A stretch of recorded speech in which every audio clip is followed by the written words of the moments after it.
Hey everyone, and welcome to another What Sold on eBay video. We're going to go over some items that sold in our eBay shop, and you want to stay tuned to the very end because we're going to have a couple of worth point deep dives. We're going to take a real deep dive into two subjects, so you definitely want to stay tuned for that. So let's get right into it. First up, we have these two Blu-ray DVD combo packs here. This is Gamera, basically like Godzilla. Now, I'm not quite sure if this is like Godzilla's brother or is this just another genre, but look out for this kind of stuff when you're out in the field. Movies that you've probably heard of and things like that. They've made millions of those, but stuff like this odd kind of things, especially like cartoons, anime, Japanimation, things that you've never seen before, kind of weird horror movies. Definitely scan those and look those up. Some of them are worth crazy money. But if it's something like Pulp Fiction or Star Wars or something like that's very popular, they made millions of those and they're probably not going to be worth a ton of money. Now, don't get me wrong, if you can find these for like $1 or $2 and they're sealed, buy any Blu-rays that you can find for $2 and under that is sealed. That's for sure. That's a really great price point for that.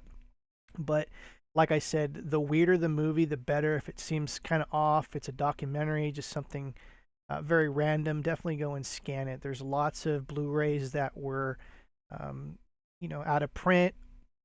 That's OOP. You can search that up, and you can definitely see a ton of stuff that's even in DVD.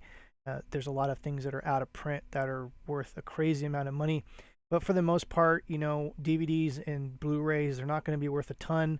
The Disney Blu-rays are the things you want to gravitate towards. That's popular. That's kind of like an exception to the rule. So definitely just look out for those. Next up, we have this vintage 1944 Rabbit Robert Lawson Viking Press hardcover book. This one sold for $10, but I want to say this kind of stuff that you can't scan. This is at every garage sale, every Goodwill, every estate sale. Just some of these books, just look them up. This one actually happens to be worth more than $10. That's why we listed it with a bid. It only got one bid, but there's tons of this stuff, and this stuff is like you can find these things for a quarter, and you never know, you might find one of those hidden gems. So if you ever have the time, and that's going to be the key with this. Most people don't have time. That's why they just scan through the barcodes real quick if you're selling on Amazon or eBay or whatever, and just scan, scan, scan. It's so time efficient to do, but there's stuff like this. It doesn't have barcodes, the older things. There's some of these books worth hundreds of dollars. That's why I wanted to mention it here. This one isn't a crazy book. This one has sold anywhere between $10 all the way up to $100. That's why we listed it. And so definitely just be aware that books without barcodes, vintage books, definitely look inside them, see if the author signed them, and you never know what kind of rare treasures you can find in these things, but definitely look through them. Next up, we have this Stella Page. This is a designer limited edition handbag, hard shell purse. As you can see here, this sold for $135. Definitely look out for the Stella Page brand. This happens to be like brand new, and it's a combo pack here, and it's got a very interesting kind of Eastern Indian kind of flavor to it. As you can see here, it's a really nice handbag. I'm not sure if that's authentic crocodile or alligator or whatever. It's probably not, or else this bag would have went for a crazy amount of money. Speaking of which, definitely look out for crocodile. Anything crocodile, alligator, like shoes, jackets, all that kind of stuff, belts. A lot of that stuff goes for a crazy amount of money, so definitely look out for that. Next up, we have this Thrasher Magazine banner here. This is a fabric banner. We got in a bunch of Thrasher stuff from, I don't know if it was an ex-employee or something, but they donated a box of hats and shirts, and they were all sealed in plastic. And so, as you can see here, they were sealed in plastic. But the main thing I'm saying is if you ever see Thrasher stuff, especially vintage from the 80s, that stuff goes for good money. Some of the older magazines sell for over $20. If you can get the first Thrasher magazine, I think, I haven't checked that out, but those sell for over hundreds of dollars, especially condition and stuff. So just look out for Thrasher Magazine. It's like a skateboarder brand from the 80s. It's still doing stuff today. But just look for the vintage stuff. Even stuff from the 90s sells pretty well, especially shirts and hats and things that are very old, vintage that you would say over 20 years old. So definitely look out for that stuff. Sold for $19.99, shipped very easily, as you can see here. Next up, we have this vintage Japan battery operated kind of plush poodle thing. Now, this was very common in the 60s and the early 70s. There was these kind of like radio controlled things from Japan. As you can see here, you definitely want to look inside to make sure that these things aren't all eaten up with corrosion or have any kind of batteries exploding in there. So definitely look out for that. We tested this. This didn't work. This sold for $24.99. Now, if this tested and it worked and everything, it probably would have went for between $50 and $75. So just be aware of that when you're buying this stuff. People want these things to be working. They're. And let me just. We're gonna take a kind of a side trip here, and I don't mean to do this, but we're gonna do this. And vintage toy. I want to show you guys something real quick. The Jolly Chimp, everyone knows about that. There's so many toys from Japan from between the 60s and the 70s. See if I can actually search with the highest first here.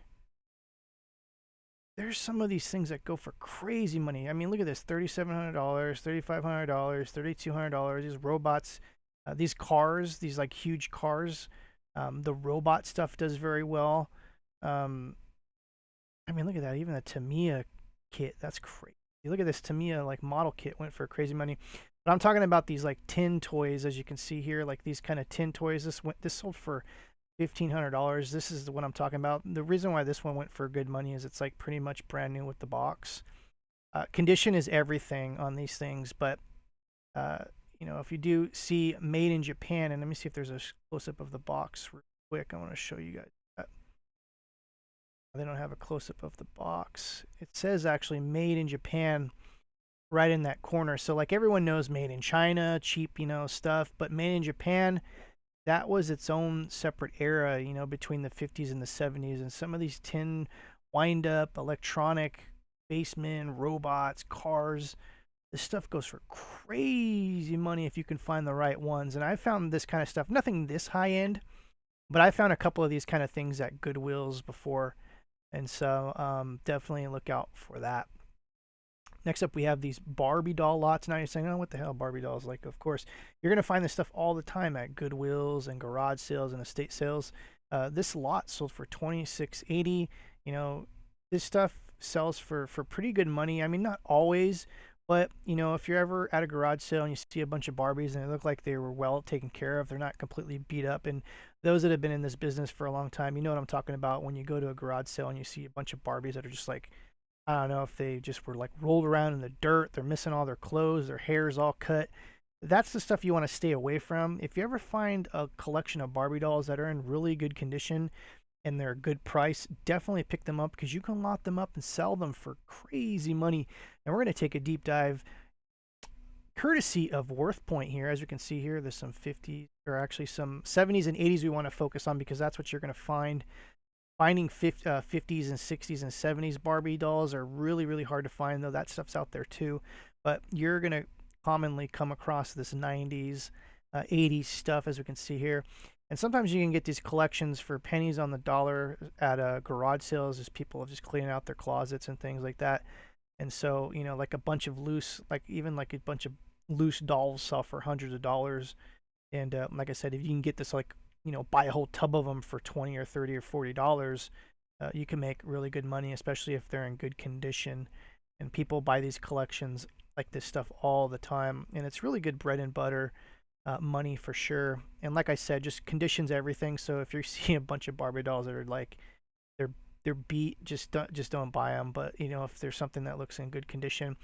The thing that you really, really, really, really, really want to look for is if you get a collection that they're all clothed.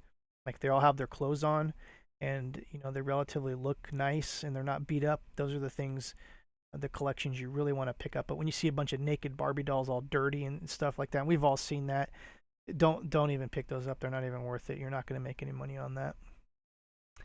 Next up, we have these paper vintage dolls. Now you might say, oh, what the hell? We only sold this for $9.99, and to be honest, I probably should have did a buy it now on this for a little higher. I thought, we can put it at $9.99 and these things would go like through the roof because these are vintage. But I was wrong, like I thought I had something here. Now, I'm not an expert at paper dolls by any stretch of imagination. As a matter of fact, I'm definitely a rookie at this kind of niche. But let's take a deep dive into WorthPoint. Some of these paper dolls go for crazy money. As you can see, there's some paper dolls here. Madam Alexander, 50s movie stars, ones that are in books, ones that are like this Barbie one. And so, I thought that's what we had here, but apparently I'm not too versed on like what is the better paper dolls. I'm just letting you guys know that definitely paper dolls are something to look into if you want to study a niche that you've never heard of, and maybe you know about paper dolls. I know Don, the auction professor, he's a pretty good expert about these paper dolls, and I think he might have a video or two. So definitely go and check his stuff out. But yeah, once again, I'm Chris at Thrift Shop Hustler. Let me know if you enjoyed this program. Just say hello below, click the like button, and we'll see you next time. Take care.